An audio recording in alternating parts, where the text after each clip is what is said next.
The title asks the question, how do we know the earth is not flat? But let me put it another way. How do we actually know whether the earth is round or flat? Well, most people say, well, we have photos from space. And that's true. But here's something they don't realize. People knew the earth was round long before anyone had a camera, a rocket, or a satellite, and they figured it out more than 2,000 years ago. No machines, no telescopes, just their own two eyes and a little bit of careful thinking. So think about this for a moment.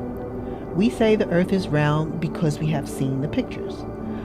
But those pictures are new. Cameras in space are new. But for almost all of human history, nobody had any of that. And yet, even before the invention of cameras and telescopes, people still figured it out.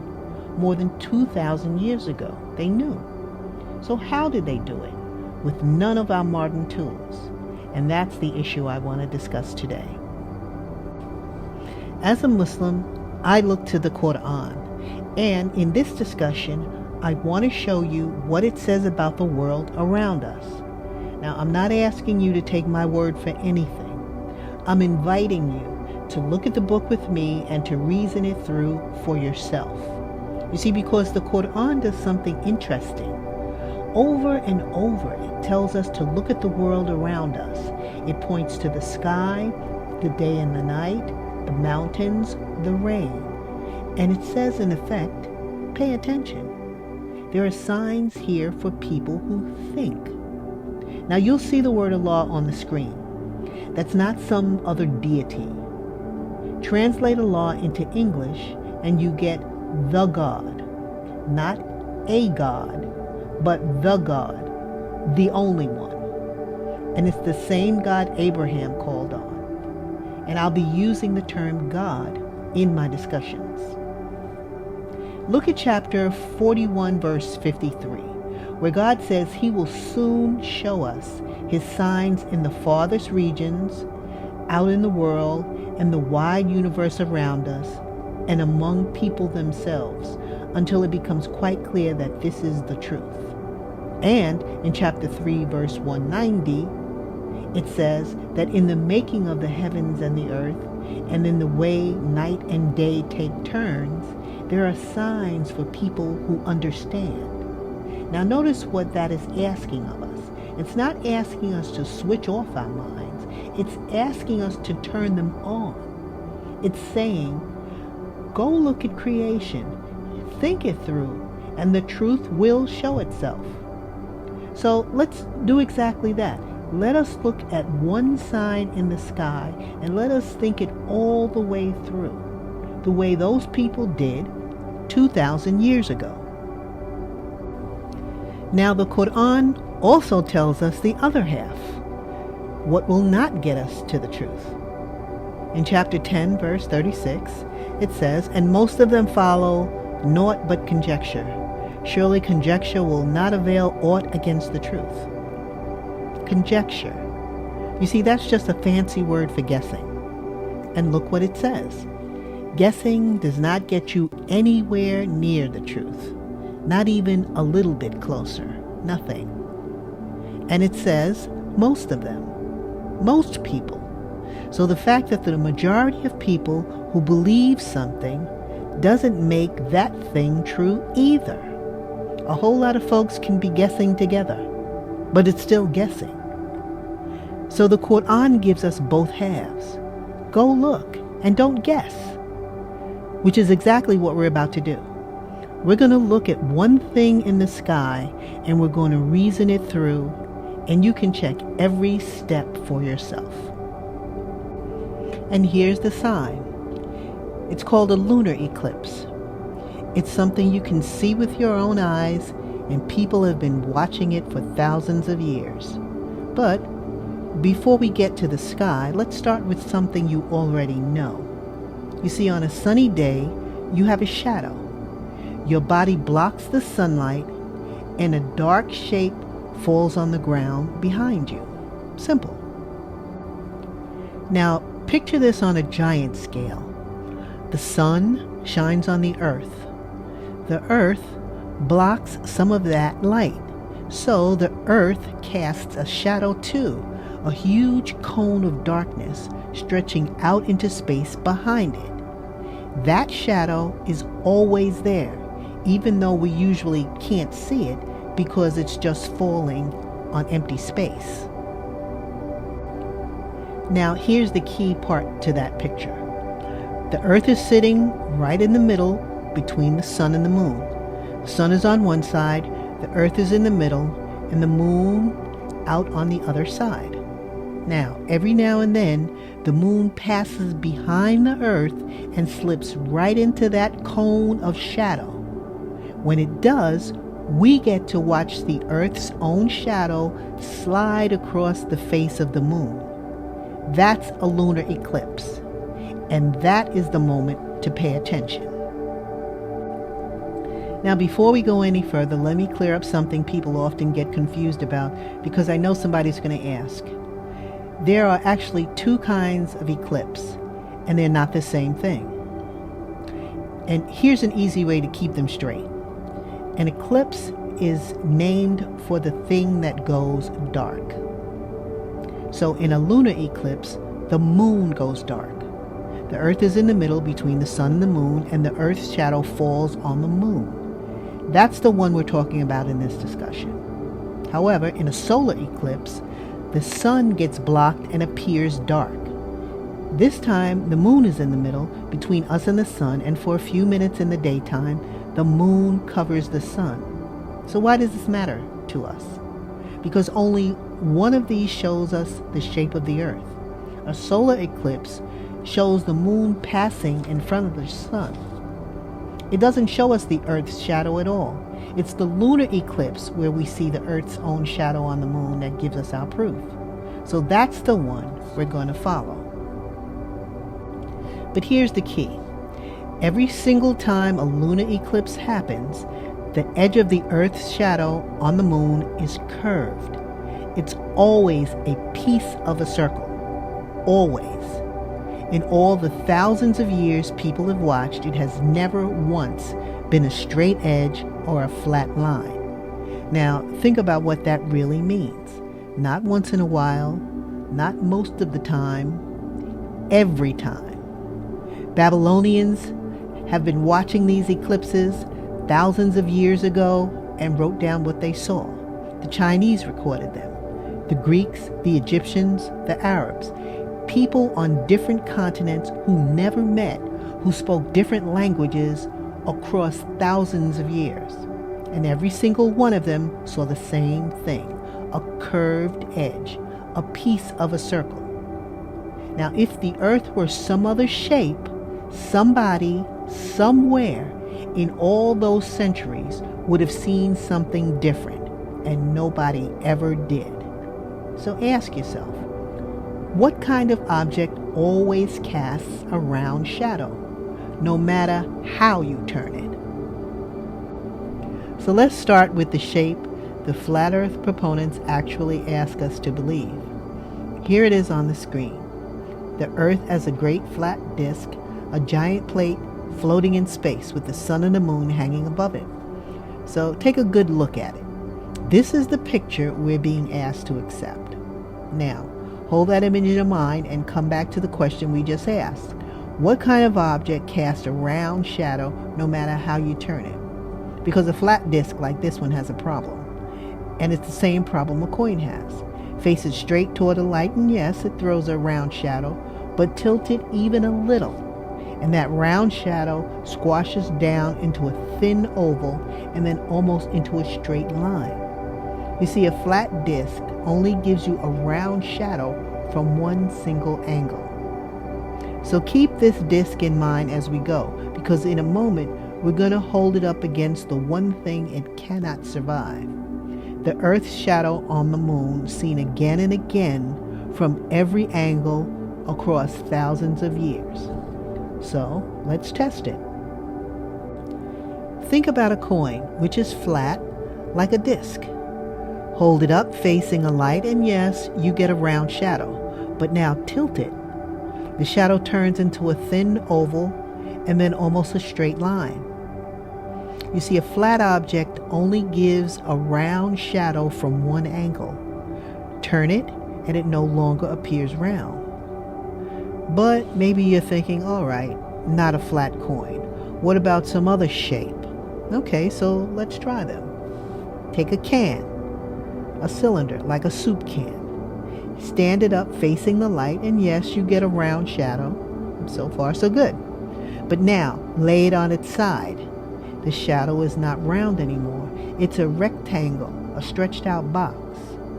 A can can only give you a round shadow from one direction. On its side, the circle is gone. So, all right, let's try a box. A square casts a square shadow. Turn it and you get a different square or a rectangle, but never a circle. Every shape we pick has the same problem. From some angles, it can look like a circle, but turn it and it no longer appears round. There's only one shape that looks round from every angle. Now, think about a bowl. Turn it any way you like. Spin it, flip it, roll it. The shadow it casts is always a circle, every time, from every angle. There's only one shape that does that, and that's a ball or a sphere. And here's the part that really closes the door. These eclipses do not happen the same way. Sometimes the moon is high in the sky, sometimes low near the horizon, sometimes off to one side. You see, the earth is turning the whole time, so the shadow gets cast from every angle you can imagine. So if the earth were a flat disk, then once in a while, at some of those angles, the shadow would have to look squished or thin or straight. It would have to, but it never does. Not once in 1,000 years. It is round every single time. The only shape that can do that is a ball. So, we can conclude that the earth is round like a ball. Now, I'll let that sink in for a minute, because that's an important observation. And here's the best part. You don't have to take my word for any of this. You can test it for yourself tonight in your own kitchen. Take a flashlight and shine it on the wall. Now hold up a few items one at a time and watch the shadow. Hold up a plate, flat like the flat earthers say the earth is. Straight on, the shadow is round. But tilt it just a little and watch the circle squish into a thin oval, then almost a line. Now, hold up a soup can, round one way and rectangular the other. Now, hold up a ball, an orange or anything round. Turn it any way you want. Spin it, flip it, roll it in your hand. The shadow never changes. It stays a perfect circle every single time. That is the whole proof right there in your hand. The Earth's shadow on the moon behaves exactly like that ball and exactly unlike that plate. You just proved the shape of the Earth with a flashlight and an orange. Nobody can take that away from you. Why? Because you saw it yourself. And here's the remarkable part. None of this is new. More than 2,000 years ago, a Greek thinker named Aristotle watched these eclipses carefully. He saw the same thing we just saw. The Earth's shadow on the moon is always round, no matter where the moon is in the sky. And he reasoned it out exactly the way we did. He said only a ball cast a round shadow from every direction. So the Earth, he concluded, must be a ball. That was about 2,300 years ago. And he worked it out without a telescope and without any of the tools we have today, with just his mind and his eyes. And the eclipse was not the only sign Aristotle found. In his book, On the Heavens, he gave more than one reason, and each one stands on its own. Here's the second. He pointed out that when you travel north or south, the stars change. Stars you could see from one place drop out of sight, and new stars you had never seen climb into view.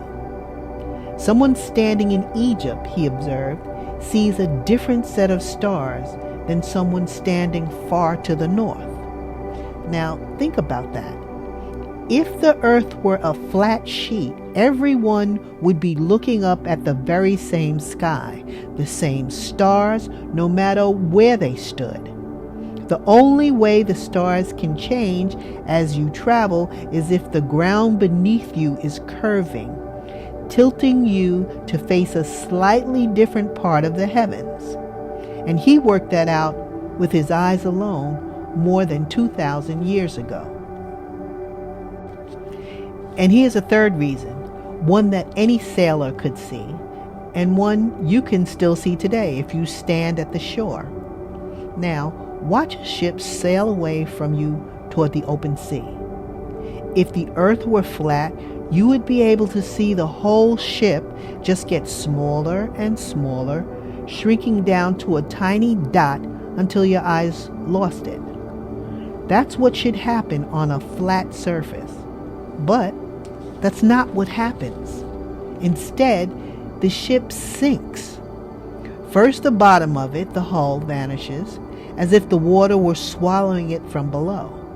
Then the body of the ship disappears, and the very last thing you see is the tip of the tallest mast pointing up before it too slips away. You see, the ship did not get too small to see. It went behind something, behind the curve of the water itself. People watched this happen for thousands of years before anyone had a telescope or a satellite. The sea was showing them the shape of the earth the whole time, if they were willing to look. But it gets better. About 100 years after Aristotle, another Greek named Eratosthenes, a mathematician, did something amazing. He did not just say the earth was round, he measured it, the whole circumference, using nothing but shadows. He knew that on the summer solstice, the longest day of the year, at noon in the city of Syene, the sun stood directly overhead at its very highest point in the sky. It was so perfectly overhead that its light shone straight down to the bottom of a deep well without casting any shadow at all. But at that very same moment, far to the north in the city of Alexandria, a tall stick standing straight up did cast a shadow. So now you're probably wondering, why a well in one city and a stick in the other? Why not the same tool in both? The answer is that each one was just a way to read the angle of the sun. You see, Eratosthenes had concluded that at noon, on the solstice, the sunlight reached all the way down to the bottom and nothing cast a shadow, which was proof that the sun there was directly overhead. In Alexandria, he set a simple stick upright in the ground and measured the shadow it cast. And that shadow told him the sun was not overhead, but tilted at a slight angle. It's the same day and the same hour. The sun straight overhead in one city and at an angle in the other. Now here's the part to hold on to because it's easy to miss. If the earth were flat, this could not happen. On a flat earth, the sun's rays would strike every city at the very same angle at the very same moment. So both cities would show the exact same thing. If one had no shadow, the other would have no shadow either. If one had a shadow, the other would have to have the very same shadow. On a flat earth, the two cities would always agree. But they did not agree. One had no shadow and the other did. And there's only one way that's possible. The ground must be curved between these two cities. Because the ground curved between them, the two cities face the sun at a slightly different angle. And that's the whole discovery. So Eratosthenes measured the shadow in Alexandria, measured the distance between the two cities, and did the math. And his answer for the size of the earth came out astonishingly close to what we know today with all our satellites and computers. He was off by a little, but that was over 2,000 years ago with only a stick, a shadow, and a curious mind. So think about that. They did not use the fancy tools we have today. All they needed was an open sky and a clear mind. They looked out at the farthest regions of creation. They thought carefully and they found the truth. That's exactly the kind of looking the Quran asks us to do. Now, some people will push back on this and they're going to say, doesn't the Quran say the earth is flat? Well, not really, because in chapter 79, verse 30, it says, God cast the earth and set it forth for us to live on. You see, the word cast describes the ground being set out beneath us, the place where we live and stand. It's about making the earth livable, not about its overall shape. And here is where it gets interesting, because you may have heard people say the word used there proves the earth is shaped like an egg, that the Arabic word here means the egg of an ostrich, and that this is some hidden scientific miracle. And I can understand why that's appealing.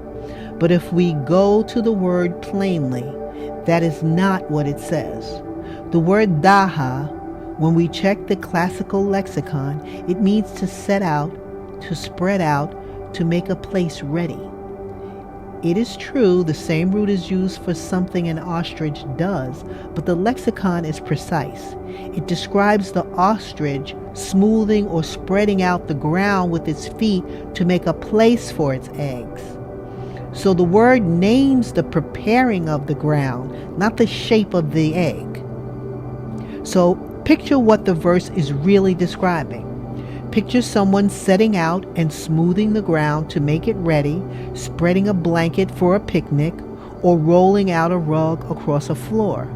The point is not the geometry. The point is that the ground is set out for us to live on, to walk, to plant, and to build. And think about how the earth meets us where we stand. When you walk out your front door, you don't feel a curve under your feet, because the earth is so vast that the ground around you serves as a steady, level place to live and work. So the Quran is describing the earth the way a person standing on it actually uses it, as a home. It's about making the earth livable, not about its overall shape. So let me be clear, because this is the plain heart of it. The Quran does not say the earth is flat. And it does not say the earth is round either. It doesn't claim a shape at all. What it does instead is something better for the purpose of this lecture. It tells us to go look at creation and reason it out. So that's exactly what Aristotle did, and that's what we just did.